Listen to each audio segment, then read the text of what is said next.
Existe na nossa adrenal, que é produzido uma outra camadinha diferente, um outro hormônio extremamente importante chamado DEA.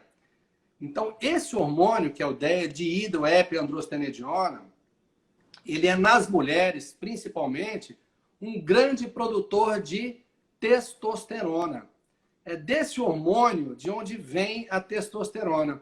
E muitas vezes a gente pega aqui no consultório pacientes, vocês vão entender onde eu estou querendo chegar nisso aí. Eu tenho uma quantidade de pacientes aqui muito grande, entre 40 e 50 anos de idade, que não tiveram a oportunidade, por um motivo ou outro, enfim, de engravidar até essa época.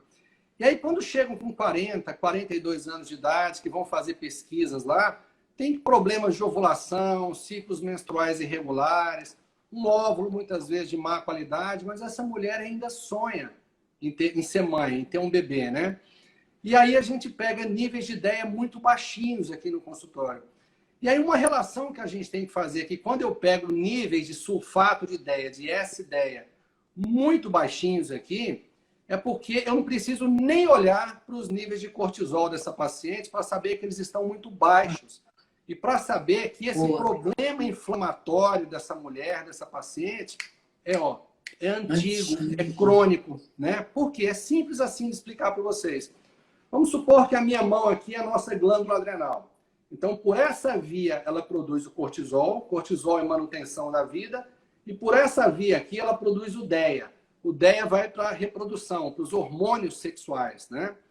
E aí, quando eu começo a agredir essa adrenal, cronicamente, por muito tempo, ela não vai dar conta de produzir esses dois hormônios na mesma intensidade. Então, ela vai ter que fazer uma opção. E ela fala assim, olha, o que é mais importante para essa pessoa? É ficar viva ou é reproduzir? Claro que é ficar viva, porque se você não estiver vivo, nem reproduzir você vai conseguir. Então, ela segura a produção de cortisol e começa a baixar um pouquinho a produção de DEA. Continuei agredindo cronicamente essa glândula adrenal. Ela segura ainda um pouquinho esse cortisol e baixa mais o DEA.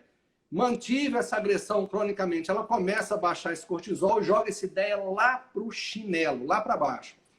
E aí, muitas pessoas pensam assim, olha, esse DEA é apenas para a questão reprodutiva? Não.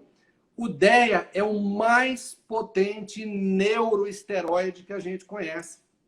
Ele é um hormônio que vai preservar o nosso sistema nervoso central, evitando muitas vezes com que você desenvolva demência senil de uma forma precoce, doenças degenerativas do seu sistema nervoso central.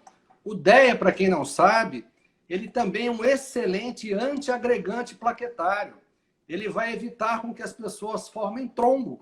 Então, ele vai diminuir, entre outras coisas, a incidência de AVC, vai diminuir a incidência de infarto, e coisas que as pessoas não falam muito a respeito, e nem os médicos muito falam a respeito disso.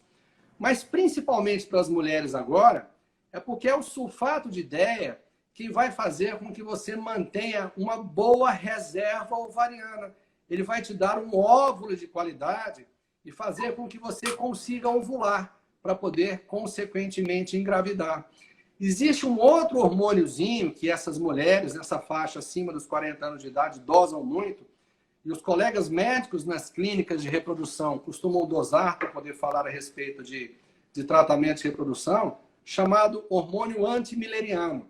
Quando você tem um hormônio antimileriano baixo, isso significa que você não tem uma boa reserva ovariana e dificuldade de ovular e, consequentemente, engravidar.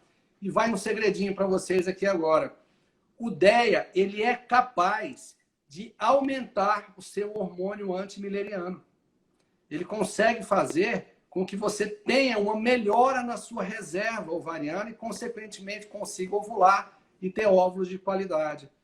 Porém, para que eu consiga fazer uma reposição adequada de DEA, eu tenho que passar primeiro por uma reposição de cortisol. Porque se eu não tiver níveis de cortisol adequados, primeiro, eu não vou ter receptor para esse DEA. E níveis elevados de DEA são capazes de bloquear mais ainda os teus níveis de cortisol. Olha que coisa curiosa, né, Ruth? Então, o principal hormônio que você tem que trabalhar numa fase inicial, quando você pensa até em ter um óvulo de qualidade, a voltar a ter uma ovulação perfeita para que você consiga engravidar, primeiro, cortisol, sem sombra de dúvidas. Segundo, DEA. E é por isso que a gente tem que fazer esse acompanhamento em etapas. Primeiro você faz uma coisa para depois você fazer outra. E essa questão do DEA é uma questão tão fantástica, até mesmo para as mulheres aí próximas da menopausa ou na pós-menopausa. Porque muitas vezes eu não preciso nem fazer reposição de testosterona, no caso das mulheres. Se você fazendo uma reposição de DEA, pelo menos 20% desse DEA que é reposto, ele vai se converter em testosterona. E aí a mulher consegue voltar a ter libido, consegue ter massa muscular, mais segurança, né? Consegue melhorar os quadros depressivos e tudo mais. E isso é uma coisa bem legal.